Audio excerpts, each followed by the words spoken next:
안녕하세요. 미국 주식을 탐구하는 미탐TV입니다. 이 미국 주식 우량주 분석 코너는 미준TV와 제휴를 통해서 저희 채널 미탐TV와 함께 동시에 송출되고 있습니다. 오늘 함께 다뤄볼 우량주 분석 코너는 인투이트라고 하는 회사입니다. 티커로는 INTU를 쓰고 있는데요. 이 우량주 분석 코너는 우량주라고 하니까 무조건 사야 되냐 이런 의미로 하는 코너가 아니고요.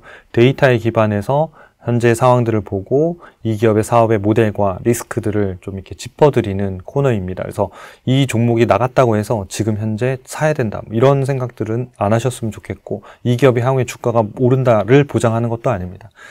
저희는 요 데이터를 가지고 종목 분석, 요 기업 분석들을 통해서 여러분들이 향후에 다른 기업을 분석할 때도 어떤 데이터를 중심으로 보면 되고 이 데이터를 어떻게 해석해야 되는지를 좀 알아서 스스로 여러분들이 발굴하고 투자할 수 있는 눈을 갖추는 데 좀 도움이 되시면 좋을 것 같습니다. 오늘 다룰 인투이트는 재무관리와 일반인들한테 세금 관리 관련된 대행 서비스를 제공하고 있는 회사입니다. 네. 최근의 주가 흐름을 좀 먼저 살펴보고 데이터를 가지고 네 가지 부문에 대해서 좀 살펴드리도록 하겠습니다. 인투이트 주가를 보면 이게 이제 최근 1년 동안의 이제 주가 움직임인데요. 거의 1년 동안에 멈춰 있다가 이렇게 급락하는 구간이 한번 발생했습니다. 그래서 700달러대에 거래되는 주가가 한 530달러까지 빠졌으니까 대략 한 40% 정도가 주가가 특별한 이유 없이 사실상 급락했다고 봐야 되는데요. 물론 이제 연말 이후에 12월 달 이후에 이제 지수가 전체적으로 빠지면서 인투이트도 방법은 없었어요. 그러니까 그거 영향 외에는 다른 뉴스나 이런 것들이 영향을 미치지는 않았습니다. 그래서 주가가 빠졌다가 그 다음에 이제 지수가 좀 회복하면서 주가가 올라왔다가 여기 중간에 보시면 이렇게 중간에 이렇게 뻥 뚫린 구간이 있죠. 한 650, 그러니까 달러 정도 수준에서 한 700달러, 750 뭐 이 사이에 보면 구멍이 뻥 뚫려 있는데 이렇게 주가가 완전히 이렇게 올랐잖아요. 이렇게 뻥 뚫린 부분들을 우리가 이제 일반적인 용어로 갭이라고 하고, 그리고 이렇게 올랐을 때를 갭 상승이라고 하고요. 구멍이 뻥 뚫리면서 급락한 케이스를 우리가 갭 하락이라고 우리가 보통 이야기해요. 그래서 이 기업 같은 경우에는 요때 갭 상승을 한번 뻥 하면서 급등하고, 그 다음에 현재는 그 급등한 이후에 상당히 이렇게 좀 뭐랄까요, 기간 조정이라고 우리가 하죠. 이렇게 급등하고 나면 이렇게 특별히 더 오르지는 않는데 이렇게 조정을 쭉 받고 있는 것들을 우리가, 그러니까 급등 후에 어떤 급등하면 나면 또 이렇게 주식을 우리가 매도해서 수익을 확정하고 싶은 사람들이 많이 나타나거든요. 그러니까 그런 분들이 좀 이렇게 물량이 소화가 되는, 그러니까 그런 구간들을 우리가 기간 조정이라고 얘기하는데, 현재는 이제 급등한 이후에 이렇게 기간 조정 정도로 보이고 있습니다. 아직까지는 급락이나 이런 형태의 움직임은 아니고, 그래서 현재 저점 대비해서는 한 45% 정도 올랐다. 그럼 이때 갭 상승을 왜 했냐? 무슨 이벤트가 있었기 때문에 이 로켓 부스터처럼 팍 올랐냐? 이때 실적 발표가 있었어요. 실적 발표를 했는데 예상보다 매출액 이런 것들이 상당히 잘 나왔습니다. 그러면서 시장에서 어닝 서프라이즈가 나오면서 그냥 단일로 하루에 그냥 주가가 점핑하면서 나왔기 때문에 사실은 이때 미리 사지 않았으면 지금 사는 가격이나 점핑하고 난 다음에 사는 가격이나 크게 차이는 없을 것 같아요. 자, 그럼 하나씩 좀 보도록 하겠습니다. 인투이트 한쪽 기업 개요인데요. 한쪽으로 여러분들 핵심적인 내용들이랑 리스크를 좀 다뤄드리고 있습니다. 이 회사의 사업 부문이 여러 가지가 있는데요. 그러니까 첫 번째는 이제 중소기업을 대상으로 하는 회계나 급여를 대행하는 서비스. 회계 재무정보, 세무 이런 것들 대행해 주는 거죠. 회계 급여 대행 서비스가 있고, 그 다음에 재고 관리 이런 것들을 좀 볼 수 있는 형태의 플랫폼을 제공하는 서비스를 하고 있는 게 첫 번째 사업 부문이고요. 두 번째가 보면 여기 개인 대상으로 한, 이게 꼭 개인은 아닙니다만 개인 대상으로 한 세금 신고를 대행해 주는 서비스를 하고 있습니다. 그리고 세 번째는 AI 기반의 대출 등 금융 상품을 추천해서 거기에서 수수료를 받는 모델을 하고 있는 서비스를 제공해요. 그래서 요 세 가지가, 그러니까 특히나 뒤에 있는 부분들은 이제 사업 부문에서는 여기 뒤에 있는 크레딧 카르마라고 하는 사업 부분인데, 요 부분하고 위에 있는 거하고 약간 이질적인 것 같습니다만 또 어쨌든 플랫폼을 통해서 기술들, 테크니컬하는 테크놀로지들을 이용해서 무엇인가의 서비스를 해결하고 있는 이런 회사입니다. 그래서 회사 홈페이지에 가면 이런 화면들이 있는데요. 이렇게 글로벌 파이낸셜 테크놀로지 플랫폼입니다. 이렇게 얘기하는 거죠. 우리는 글로벌한 어떤 금융 기술 플랫폼입니다. 그래서 당신의 회사가 상당히 빠르게 성장하는데 뭔가 힘을 실어주는 그런 우리 플랫폼을 제공할게요. 여러분들은 돈 버는데 집중하세요. 이런 얘기가 되는 거겠죠. 그래서 여기 보면 이제 사업 이게 서비스가 있는데 뭐 터보텍스 이렇게 말 그대로 보면 텍스 세금과 관련된 거죠. 그다음에 퀵북스 그러니까 북스가 보통 이제 우리가 북 그러면 재무제표를 말하는 거거든요. 그래서 우리가 이제 중소기업 대상의 어떤 회계나 뭐 급여 대행 서비스를 하는 게 이제 퀵북이 이제 하는 사업이고요. 그럼 터보텍스는 세금 대행, 세금 대행하고 있는 사업이고, 그 다음에 여기 크레딧 카르마라고, 그러니까 크레딧이라는 게 보통 신용인 거잖아요. 그래서 우리가 신용 점수, 우리의 신용 점수를 무료로 이제 몇 점인지를 관리해 준다던가, 물론 이제 그건 무료로 합니다만은 유료 서비스가 거기에 많이 들어가서 쓰다 보면 우리나라도 비슷한 서비스들이 많이 있죠. 그래서 있는데 금융상품들, 추천해주거나 대출을 알선해주거나 이런 것들을 통해서 수수료를 버는 모델이 크레딧 카르마라고 하는 이제 사업이고요. 마지막에 있는 요 메일침프 이게 좀 뜬금없긴 한데요. 저희 나라에도 우리나라에도 한국에도 많이 씁니다. 그래서 그러니까 메일을 대신 보내는 메일 솔루션을 만들려고 하면 그것도 개발하는데 꽤 많은 시간들이 들어가거든요. 그래서 용인은 같은 경우에는 보내는 통당 얼마 이렇게 받기 때문에 그냥 메일을 대신 대행해서 보내는 서비스입니다. 그래서 약간 결은 다릅니다만은 사업 부문에는 여기에 같이 이제 포함되어 있습니다. 퀵북에 같이 포함되어 있는 매출로 잡히는 걸로 알고 있는데 메일침프라고 이렇게 메일 서비스를 대행하는 서비스도 제공하고 있습니다. 그래서 뭐 이런 서비스를 제공하고 있고 크게 보면 요 세 가지인데 사업 부문들로 보면 요 퀵북이라고 하는 이쪽 부분들이 37%로 가장 비중이 높은 사업이고요. 그 다음에 터보텍스 요게 이제 세금 대행, 세금 신고를 대행해주는 서비스가 27%. 그 다음에 이제 크레딧 카르마 부분이 매출 부분이 11%로 가장 낮은데 좀 주목해야 되는 부분들이 현재 사업 부문 중에서는 가장 빠르게 성장하고 있는 사업 부문입니다. 그래서 현재 성장 동력은 크레딧 카르마에 상당히 있다. 이렇게 좀 보면서 사업 부문을 좀 이해하시면 될 것 같고요. 리스크를 좀 말씀을 드릴게요. 이 회사의 리스크는 뭐냐면 우리나라에도 좀 비슷한 케이스가 있었는데 이 미국 같은 경우에는 미국 국세청에서 2024년도에 다이렉트 파일이라고 하는 자체 무료 세금 신고 시스템을 도입을 했어요. 그러면 예전에는 이제 개인들이 세금 신고를 하기 위해서 뭐 이렇게 터보텍스나 인투이트 이런 서비스를 쓴 거예요. 그래서 물론 이제 들어가면 우리는 다 무료예요 라고 해서 이제 무료로 하지만 어떤 결정적인 부분은 또 우리가 돈을 내야 되는 케이스들이 발생하잖아요. 그래서 여기서 이제 수입들이 있었는데, 미국 국세청에서 이제 2024년도에 다이렉트 파일로 이라는 서비스를 만들어서 자체 무료 신고 시스템을 했습니다. 그래서 홈페이지에서, 우리나라도 지금 국세청 홈페이지에서 내가 세금 신고할 수 있게끔. 그러면 예전에는 돈을 내고 민간 기업의 유료 세금 신고 서비스를 썼던 사람들이 국세청에 있는 데서 무료를 쓰게 되면 아무래도 이 매출에 타격을 주겠죠. 그러니까 이 부분이 이제 리스크 중에 하나인데, 2025년도에는 이제 IRS 다이렉트 파일의 예산들이 좀 더 확대가 됐어요. 그리고 민간 업체들이 세금 신고 서비스 할 때 이게 유료 가격이면 가격 의무 공개를 해라. 이런 것들을 포함하면서 이제 법적으로도 상당히 규제가 좀 받고 있는 상태로 좀 들어가서 이 터보텍스 사업 부분들 같은 경우에는 조금 이런 리스크들이 발생한 상황이다. 하지만 아직까지 막 본격적으로 인투이트에 영향을 주는 정도는 아닙니다. 그러니까 리스크 요인이고 이 부분에 대해서는 과연 이제 어떤 주장들이 있냐면 그러니까 납세자와 그러니까 납세를 해야 되는 사람과 그러니까 납세를 부과하는 사람이 사실은 이해관계가 다르잖아요. 그러니까 부과하는 사람들은 아무쪼록 뭐 많이 부과하고 싶을 거고 납세를 하는 사람은 최대한 절세하고 싶은 건데 국세청이 부과를 하는데 거기다 세금 신고까지 받는다? 그러니까 이런 부분들에 대한 것들을 아마 인투이트가 방어 논리로 해석해서 이제 홍보도 하고 뭐 이렇게 하고 있는 것 같습니다. 우리나라에도 보면 이제 큰 이제 이벤트 하나가 3.3이라고 있었죠. 그러니까 3.3이 이제 국세청의 세금 신고, 그러니까 이제 우리가 세금 환급과 관련해서 보면 이제 이런 세금을 환급해 드립니다. 그러니까 무료로 해서 막 해서 실제로 뭐 무료로 세금 환급들을 많이 시켜줬죠. 그러다 보니까 국세청에 이런 신고들이 경정 청구라고 하는데 이런 신고들이 엄청난 건수가 많이 들어가고 국세청의 일이 어마어마하게 발생한 거예요. 왜냐면 일단 경정 청구를 하면 이게 맞는지 안 맞는지를 다 봐야 될 거잖아요. 그러니까 예전에는 큰 단위가 있었다 한다면 요즘은 개인들도 뭐 5만 원, 10만 원도 나 여기 아까 말씀드린 뭐 3.3이나 또 다른 회사들도 있습니다만은 가장 대표적인 게 3.3이었으니까 거길 통해서 하면 어쨌든 국세청에서는 인력들이 투입이 되어서 이것들을 계속 해야 되는, 이제 응답을 해야 되는 거예요. 이게 맞다 안 맞다. 그러다 보니까 이제 건수들도 상당히 많이 발생하고 이런 상태라서 홈택스에서 이번에 좀가 개인, 그러니까 종합소득세 신고할 때 상당히 좀 편리하게, 거기서도 환급세액을 누르면 그냥 바로 나오게끔 구축을 했더라고요. 그래서, 저도 이제 약간 의아한 거예요. 국세청에선 돈을 내라고 부과를 했는데, 환급 누르면 환급세액을 알려줘요.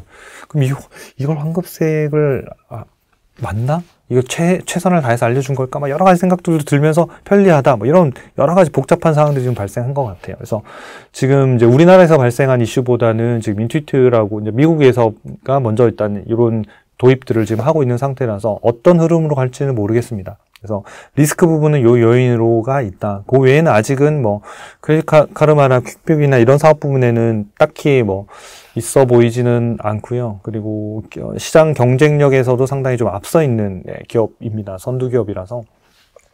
그러니까 터보택스라고 하는 세금 부분에서는 이런 리스크가 있지만 아직까지 매출에 영향을 줄 정도의 이벤트로 아직까지 이렇게 확 불거진 상태는 아니다. 하지만 이런 관련된 뉴스들은 계속 체크할 필요는 있겠다. 이렇게 정리할 수 있겠습니다. 네, 우량 기업이냐? 그렇습니다. 네, 86점이고, 네, 미국 전체 상장 기업들 중에 31위입니다. 그러니까 0.5%니까 엄청 높죠. 아마 이 기업을 처음 들어보는 분도 계실 거예요. 그래서 이 기업이 이렇게 순위가 높았나라고 할 정도. 그러니까 5,500개 정도 기업들 중에서 31위니까 어마어마하게 높은 거죠. 그리고 전체적으로 보면 재무 안전성 100점, 수익성 90점, 현금 창출력 90점, 독점력 100점. 그러니까 이쪽이 꽉 차 있고 미래 성장성만 50점인데 50점이 아주 낮은 정도가 아니라 그냥 중간 성장 정도 되는 기업들에 속해요. 그래서 이런 케이스로 나타나는 기업이 대표적인 성숙기에 들어가는, 그러니까 성장기가 끝나고 성숙기에 들어가는 기업의 유형이 딱 요 형태로 나타나거든요. 그래서 요 형태가 그래도 50점대를 유지하고 있으면 그래도 성장 동력이 살아있는 거예요. 근데 만약 요 점수가 떨어져서 이렇게 일자로 나타나요. 한 10점. 그러니까 요 오각형이 요렇게 나타나는데 요 윗부분이 이게 일자로 나타나는, 그 성장성이 10점이가 0점 되면 이 회사는 거의 성장을 멈춘 단계에 들어갔다라고 보시면 돼요. 그러면 이 기업은 장기 투자하기에는 조금 어렵고 다시 성장하는 기업들로 자금을 옮기시거나 아니면 이 회사가 성장하러 턴하는 조짐들이 보이거나 조치가 보이면 그때 하시면 좋을 것 같아요. 그래서 지금 50점 정도면 그래도 중간 성장 정도는 된다. 종합점수 보면 1년 동안 꾸준히 80점대를 유지했기 때문에 되게 굉장히 좋은 우량주고, 이런 기업들은 장기적으로 주가가 꽤 많이 오르는 이런 경향들을 보이고 있습니다. 최근 10년간 그래서 데이터를 좀 보여드릴게요. 보면 이렇게 꾸준히 이렇게 오르는, 그러니까 특별한 부침이 없이 매출액과 영업이익이 순이익이 이렇게 올랐다는 걸 우리가 알 수가 있겠고요. 굉장한 힘을 가진 좋은 비즈니스 모델 갖고 있었고, 영업이익률을 보면 22.2%인데 과거에 보면 20% 후반까지 있었으니까 영업이익률이 좀 떨어진 부분들이 우리가 좀 유념해서 좀 체크해야 되는 포인트 중에 하나입니다. 이건 연간 데이터고요. 최근에 이제 연환산이라고 하는 데이터는 최근 12개월 합산, 그러니까 트레일링한 값인데 요 값은 24.3%예요. 그래서 최근의 데이터로만 보면 연환산이 올라오고 있다. 그러니까 연환산이 올라온다는 최근 분기에 이익률이 턴하고 있다. 이렇게 보시면 되는 거거든요. 그래서 이 회사는 지금은 최근은 다시 마진율이 회복 중이다. 이렇게 해석할 수가 있겠습니다. 그 다음에 ROE, PBR 차트는 제가 잘 보여드리진 않는데 이 기업은 가져온 이유가 보통은 ROE하고 PBR이라고 하는 지표가 같은 방향으로 움직여요. 그러니까 그럴 수밖에 없는 거거든요. 그러니까 ROE가 먼저 움직이고, 그러니까 ROE는 또 EPS에 따라 움직이는데 ROE가 움직이면 PBR은 거기에 따라서 같이 움직이는 그림자일 뿐이에요. 그래서 ROE가 오르면 PBR 오르고 ROE가 떨어지면 PBR이 떨어져요.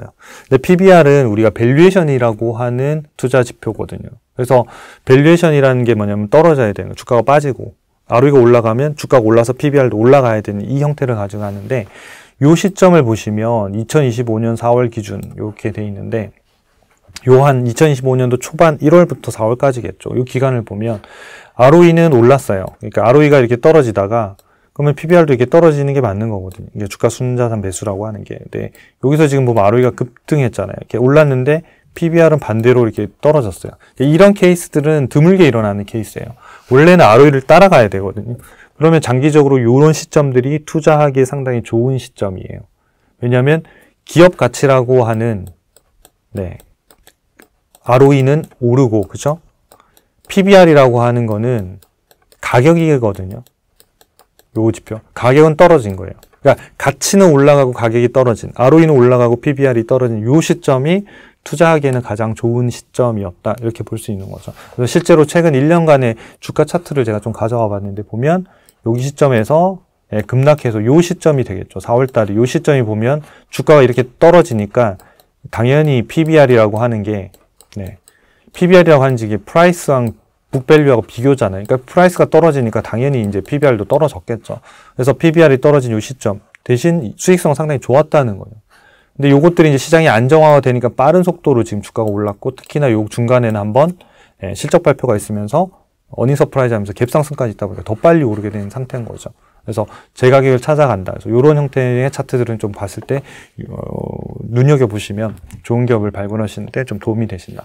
그 다음에 이제 현금 흐름표로 보면 영업활동 현금 흐름이 여기가 0을 기준으로 요 위가 플러스고 밑에가 마이너스니까 꾸준히 계속 성장하고 있죠. 그래서 영업활동 현금 흐름 62억 달러, 투자 마이너스 13, 재무 마이너스 13. 그래서 플러스 마이너스 우량주 기업의 대표적인 현금 흐름이고 굉장히 좋은 기업.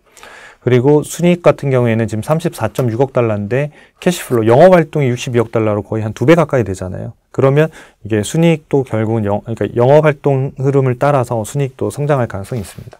왜냐하면 영업활동 현금 흐름에는 순이익뿐만 아니라 예를 들어서 이제 감가상각비라든지 실제로는 안 나가는 비용들이 플러스 마이너스 하는 금액이 이제 영업활동 현금 흐름이기 때문에 영업활동 현금 흐름이 높다는 거는 순이익이 아직도, 그러니까 차이가 크다는 거는 순이익이 더 개선될 가능성이 상당히 이미 내포하고 있는 회사다. 이렇게 볼 수 있겠습니다. 주가 EPS 보면 꾸준히 잘 이렇게 성장하고 있죠. 이렇게 성장하고 있고, 이 성장률을 따라서 주가가 움직일 건데 주가는 이렇게 급등, 급락, 급등, 급락, 얼마든지 이렇게 갈 수 있습니다. 그래서 우리는 언제 살 거냐, 그러면 주가 급등했을 때보다는 조정을 받았을 때, 이런 시점들의 포인트를 잡는 게 같은 기업에 투자하더라도 어떤 분은 수익률이 되게 낮거나 마이너스일 수도 있는 거예요. 왜냐면, 요럴 때 샀던 분들은 오르긴 올랐지만 수익률이 요만큼일 거잖아요. 그쵸? 근데 요때 사신 분들은 수익률이 이렇게 된다. 수익률이 다를 수밖에 없다는 거예요. 그래서 내가 밸류에이션이나 그 수급이나 매매 타이밍들을 잘 보셔서 투자하는 거에 따라서 같은 종목을 투자하더라도 수익률은 매우 다를 수 있습니다. 저희 초이스탁 앱이 출시되어 있습니다. 구글이나 안드로이드에서 저희 아이폰에서 다운 받으셔가지고 사용하시면 지금 있는 데이터들, 그 다음에 앱에서 제공하는 저희 푸시 서비스 이런 거 받으실 수 있어요. 그래서 앱 푸시 수신 설정을 꼭 하셔야 나중에 좋은 프로모션 기회나 이런 것도 있어요. 알림을 받을 수 있으니까 저희 애매한 것들 막 푸시 보내지 않으니까 너무 걱정하지 마시고 수신 설정해 주시면 많이 좋은 정보들을 아마 받으실 수 있으실 겁니다. 예상 실적을 보면 아까 이제 저희가 미래 성장성 점수가 50점이었잖아요. 아까 보셨죠? 오각형으로 저희 50점 이렇게 되잖아요. 그럼 얘는 중간 성장 정도 하는 기업이다라고 했는데, 그러니까 이런 데이터들을 다 체크하는 거예요. 그러니까 이걸 보지 않더라도 50점 하면 대략 어느 정도 성장했구나라는 거를 알 수 있다는 거거든요. 매출액이 187억 달러, 올해 내년도에 210억, 그 다음에 230억 보면 한 12에서 15% 하니까 매출액이 일반적인 성숙기에 들어가 있는 성장률 정도 나오는 거예요. 그러니까 마이크로소프트, 구글 이런 거 비슷한 거죠. EPS 보면 올해 26%니까 조금 높고 그 다음에 17, 17이니까 이 회사도 역시 마찬가지. 중간 정도는 성장하는구나. 이 성장 정도를 놓고 우리가 밸류에이션을 놓고 매매 타임을 정해야겠구나. 이런 형태로 가는 게 맞는 거죠. 주가가 올랐다고 해서 고속 성장하는 기업은 아니다. 이런 거죠. 그래서 이 그래프를 좀 참고하시고 밸류에이션을 한번 볼게요. 이 회사는 보면 밸류에이션도 주가도 보면 이렇게 급등하는 구간들이 잘 없어요. 그러니까 조금씩 이렇게 계단식으로 이렇게 오르잖아요. 그러다 여기 이제 팍 올랐던 이유는 실적들이 상당히 좋아지면서 기업 가치가 팍 점핑한 거거든요. 근데 보면 주가도 보면 그 속도를 맞춰서 이렇게 가는 거죠. 그래서 인투이트 같은 회사들은 적정가 근처나 이하에서 사면 그 기업 가치가 올라가는 속도만큼의 수익률이 발생할 가능성이 상당히 높은 기업인 거죠. 그러니까 그 얘기는 투자 난이도가 낮은 편. 그러니까 언제 사냐 그러면 적정가 근처에서 사면 이 가격이 주가가, 그러니까 EPS나 또는 이런 기업 가치 올라가는 속도가 결국 주가의 상승률하고 일치할 거예요. 그래서 그런 케이스가 될 거고. 그 다음에 좀 요 노란색으로 쳐드린 기업은 이렇게 저평가 영역으로 다 떨어진 그러니까 두 번이 있었거든요. 최근 1년 동안. 요런 시점들은 좀 더 싸게 기록. 지금 이제 주가가 여기고, 여기 있습니다. 여기도 만약에 떨어져서 요 정도에 부딪히거나 떨어지면 되게 좋은 기회를 줄 수 있는 형태가 될 것 같습니다. 그래서 예상 실적의 변화들은 당연히 봐야 되고요. 그러니까 실적이 꺾이거나 원래 예상보다 안 나와서 이 밑으로 가면 좀 기다리시는 게 좋죠.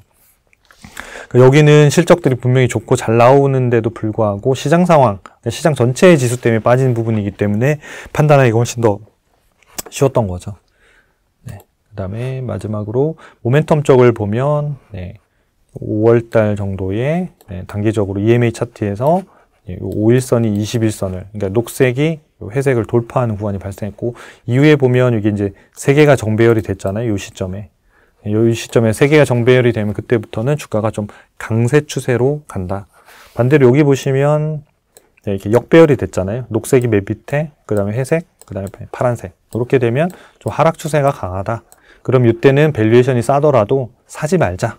언제까지 떨어질지 알 수는 없으니 수급이 턴하면 사자. 그래서 저희 쪽에 매매 신호도 수급이 턴을 해야지만 매수 신호가 나오거든요. 완전히 밸류에이션 바닥이라고 하더라도 신호가 나오진 않습니다. 수급에서 좀 턴이 돼야지만, 그래야지만 좀 오래 기다릴 수 있잖아요. 자칫 샀는데 하락 기간이 길면 되게 자금이 묶이는 부분들이 있기 때문에 그거 완전 바닥 가격보다는 조금 비싸게 사더라도 어떤 시간적인, 그 다음에 투자에 대한 어떤 효율, 그런 것들을 좀 활용하시면 좋을 것 같습니다.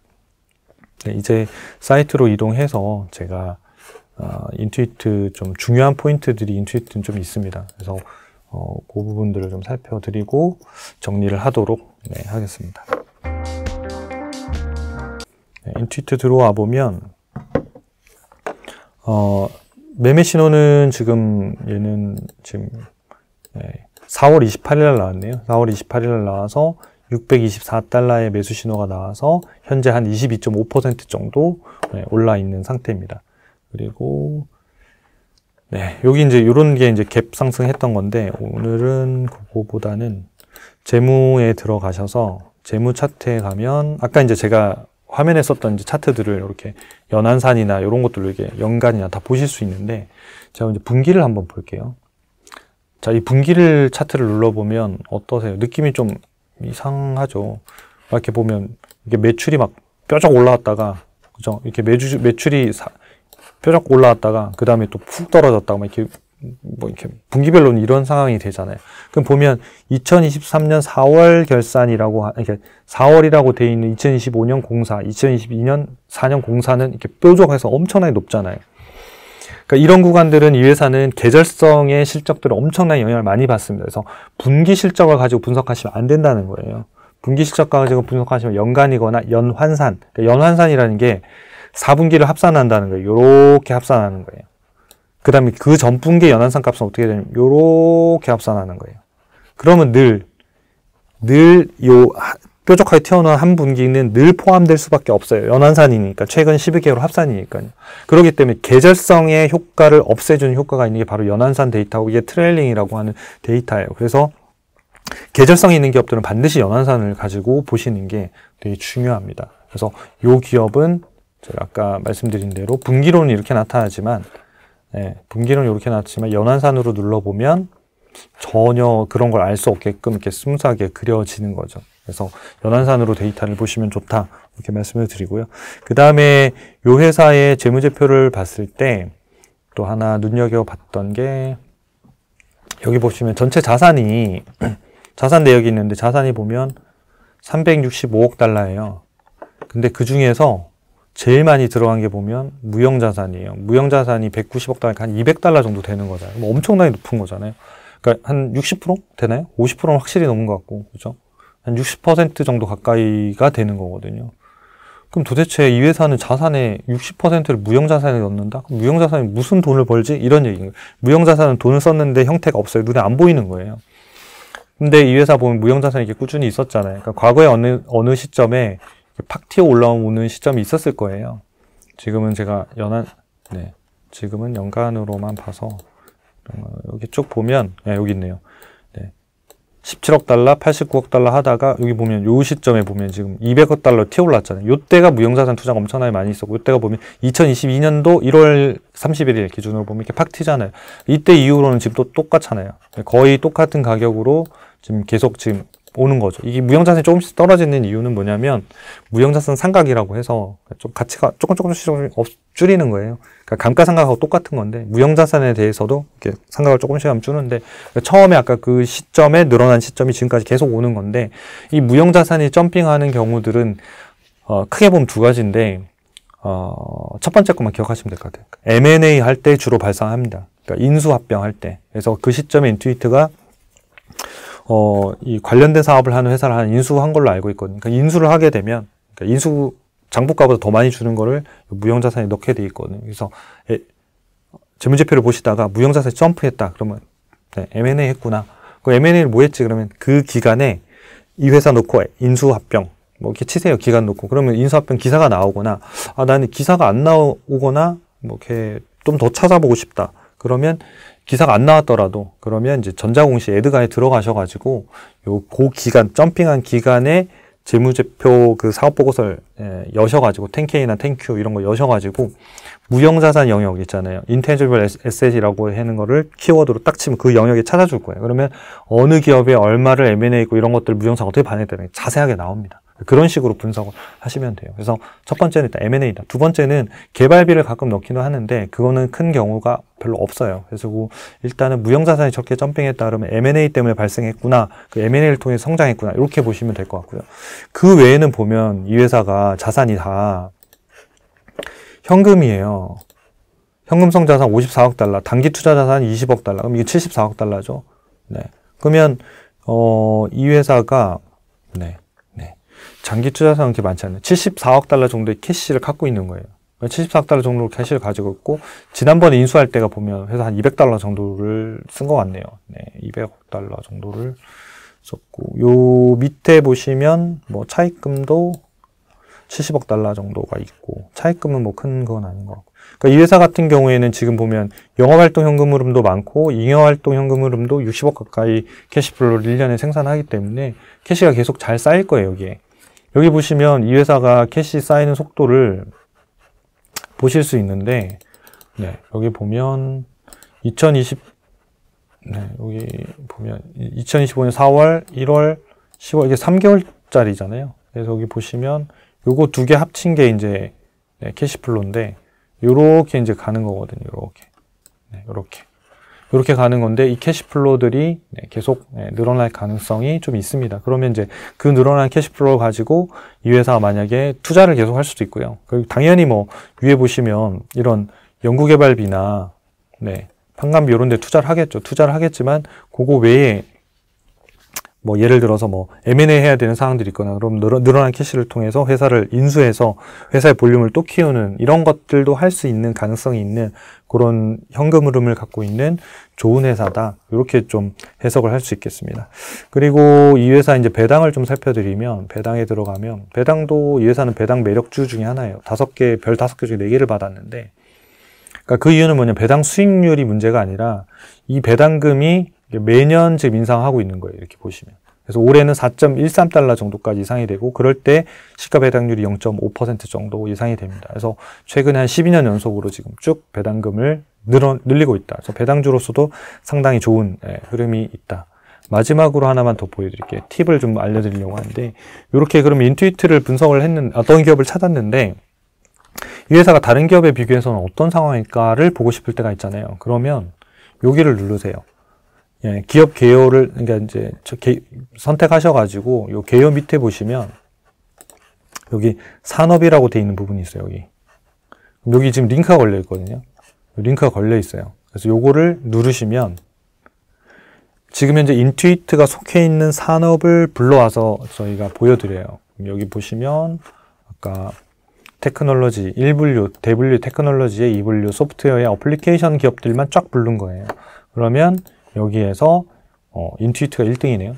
인투이트 1등, 코어가드 2등, SAP 3등, 서비스나우 4등 뭐 이렇게 되네요. 쭉쭉. 케이던스 디자인, 엔시스 뭐 이런 데서 여기에서 이제 미래 성장성이 좀 높은 기업을 고르고 싶다. 그러면 여기 다시 이제 정렬을 할 수가 있어요. 여기 시가총액으로 할 수도 있고 이런 정렬을 할 수 있거든요.